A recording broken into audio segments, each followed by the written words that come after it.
I went to Lozère to see the horses called Przewalski horses. They are known to be the only remaining wild horses in the world. A herd of 29 Przewalskis are maintained at the Viaret. It is situated in the Causse Méjean in the southeastern national park of the Cévennes, the perfect place to investigate the meaning of wilderness.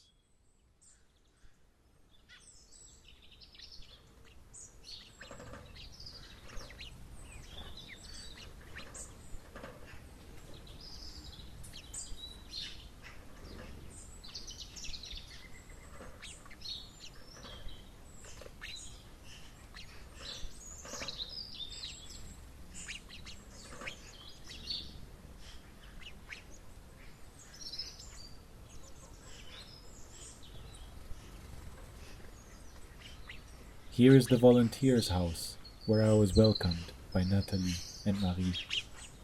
The volunteers introduce the visitors to the park, they collect fees and keep an eye on the horses every day inside the park. And, as they say, they play policeman when visitors misbehave. That's probably the reason for this small warning notice near the fences.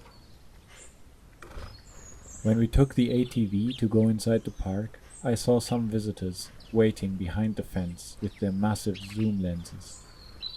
I felt very privileged. No one is allowed to come inside the park except the volunteers.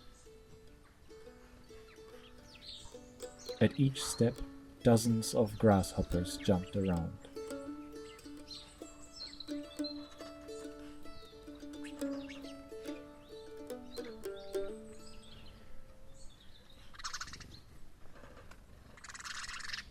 The Causse used to be covered by woods, but the area was deforested for houses and heat.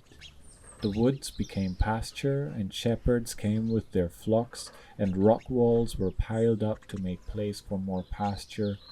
Little by little, new species of insects and birds appeared. Like old castles and ruins, the horses remain a natural cultural heritage, for past to be preserved, or for present to be saved. Marie explained to me that the bunch and lines of rocks in the park was the work of the shepherds, who piled and lined them to make space for the pasture.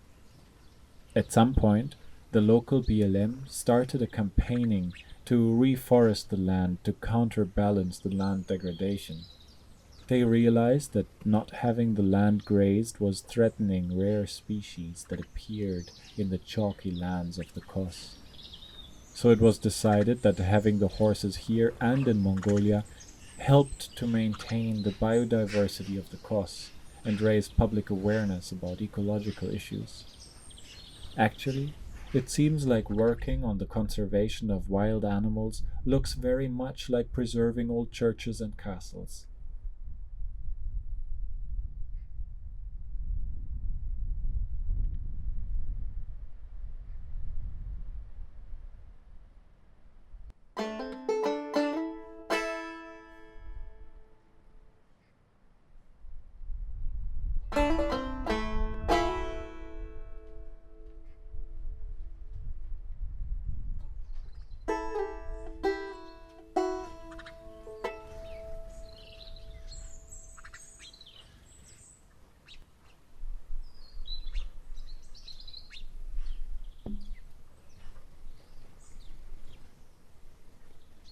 When we entered the park, one of the first things the horses did was to walk in our direction, and in that case we had to get round them to avoid getting closer and disturb them. However, the experience of going away from them is the exact opposite of what we do with domestic horses. Horse riders overload them with gestures and words, with their invading behavior by kissing them and touching them every time they're happy with them. Here we just observe them, stay silent, and stay away. The pleasure is to see them, and it is already a lot of pleasure. It keeps us in a posture of respect towards them, contrary to the domesticated horses that we forget to observe, which leads us to underestimating their strength and sensitivity. It seems like it would not be a bad thing to look at domestic animals a little bit more like the wild ones, and to look at the wild a little bit less, as if it was so different and exotic.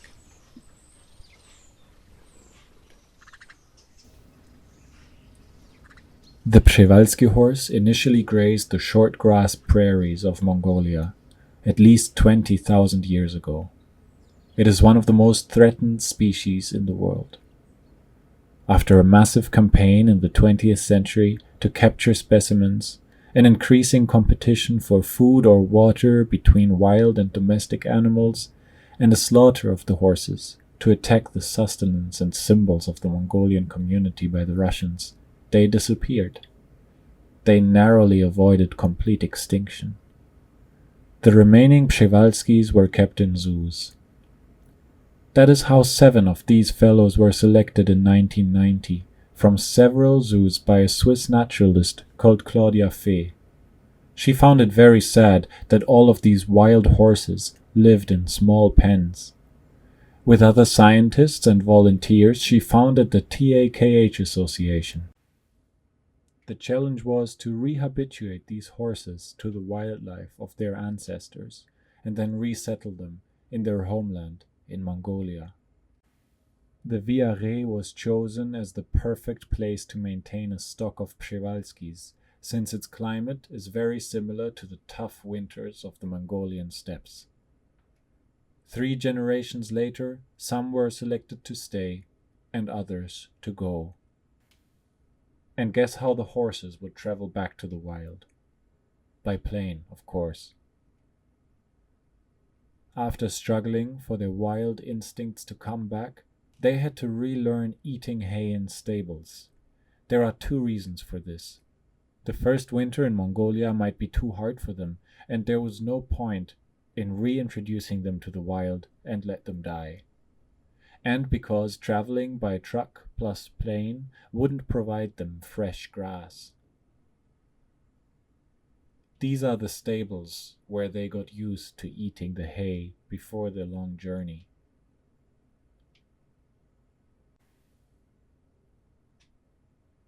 Among this group was Weed Whacker, the mare I sponsored 11 years ago. She's still in Mongolia, and she's 20 now.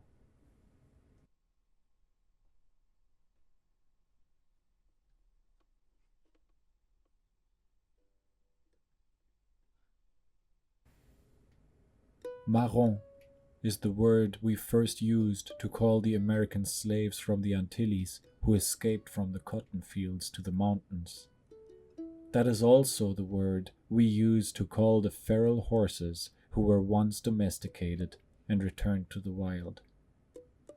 The feral horses I met in the US, in Wyoming, the so-called Mustangs, from the Spanish word mestaño, strayed into the wild, were brought by the Spanish conquistadors. Then they escaped and returned to the wild. These feral horses can be retamed, approached, and even touched, even though it is much harder and dangerous than breaking other horses. Equus Przewalski, contrary to Equus caballos, is not exactly a horse, but a close cousin, with 2 supplementary chromosomes, somewhere in between a zebra, a wild donkey, and a horse. Domestication of the Equus Przewalski is impossible. You just wouldn't want to try that. They are built like war machines. They didn't develop the domestication factor for 6,000 years.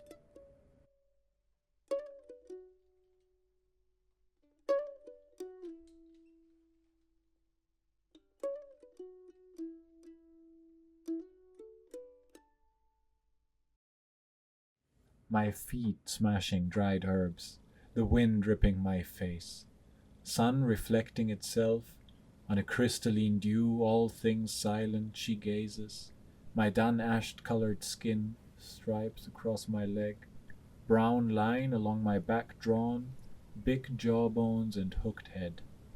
some beasts biting my skin, Lascaux caves painting, a live museum in the wild, not yet to be dead.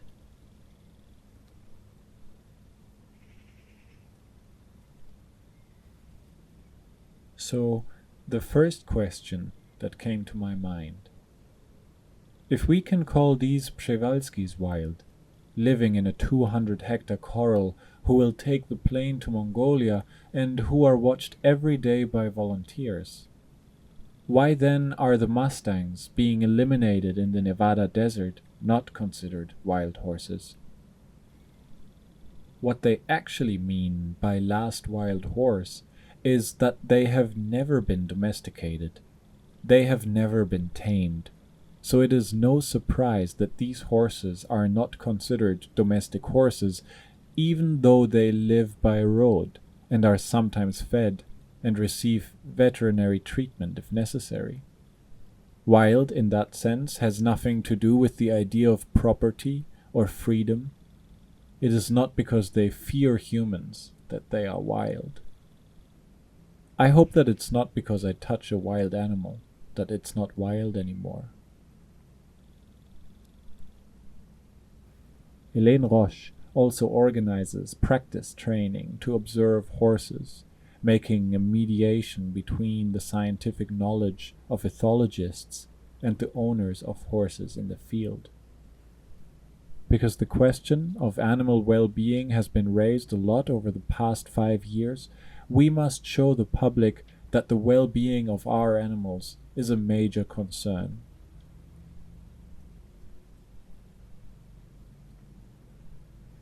Here is the bachelors group. Each family group can only be composed of one male and some females with their foals. When the young males reach puberty, they are chased away from the group. Young stallions form other groups and will try to form their own family by fighting another male and claiming ownership of his mares. Some mares can also be chased or leave the group to join another stallion. The hierarchy of the group is rather fixed, but more complex than simply one dominant and the others. But the decisions to move from a place to another, for instance, are not taken by the top hierarchy horseman. Any horse can initiate the move to go somewhere, and she or he will be followed or not followed within the context of the group, the timing of the event, and her or his own charisma. Herd movements is something quite complex that we don't really understand yet. Those who initiate movement are rather in front, but the horse who leads another one is often behind him. Stallions spend more time watching the surroundings, any suspected movement or unfamiliar threatening smell. But the first scientific hypothesis that there is an old mare who knows better would be at the top of the hierarchy has been rejected by ethologists. When I see these black eyes, I wonder if the concept of wilderness was an accumulation of all that we misunderstood, forgot. This thing we might think we preserve, destroy, or admire, something we can barely see, feel, smell, somewhere we never ever came. I can't help thinking that if wilderness is definitely not what we think it is, I believe it is very tangible, and it is staring at us right now.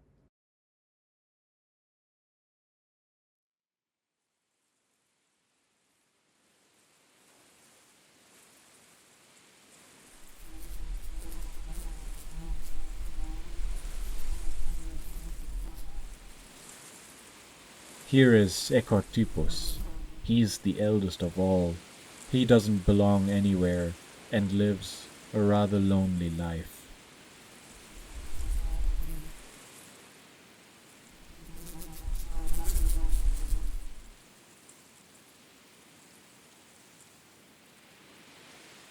Here is Nur. He harmed his knee during a fight. He cannot run anymore. A wounded horse, or a horse alone, is a dead horse in the wilderness.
up all your cotton can buy no gasoline.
They might ask themselves, what are these strange animals who sneak around every day and who withdraw when we try to approach them? After TAKH succeeded to resettle a herd of Przewalskis in Mongolia, the local population was very happy and proud to have their horses back, that are a very important part of their traditions. However, they couldn't take the risk of mixing them with their own breedings of domestic horses. So, the Mongolians living near the Przewalski herd changed their economy and breed camels instead. TAKH works with the Mongolian community so they can make new income from alternative activities and manage the pasture land sustainably. The notion of conservation goes with the notion of repairing the lost, broken, the fragile, to preserve memory. Repairing. And we do this despite what we know from history that playing the do-gooder is not always a good idea. It seems that a lot of species have been confined in this absurd category called animal that includes an infinity of different incarnations. But we would be a different one just because we feel a little bit special. Well, what a lack of imagination it is to think we are so special when some live underwater and others fly with their arms. Why would humans consider themselves out of this category? Is the difference between a human and an ant much bigger than the one between the same ant and a cow? Why do the most concerned remain silent? Can we hear your voices, strangers here below,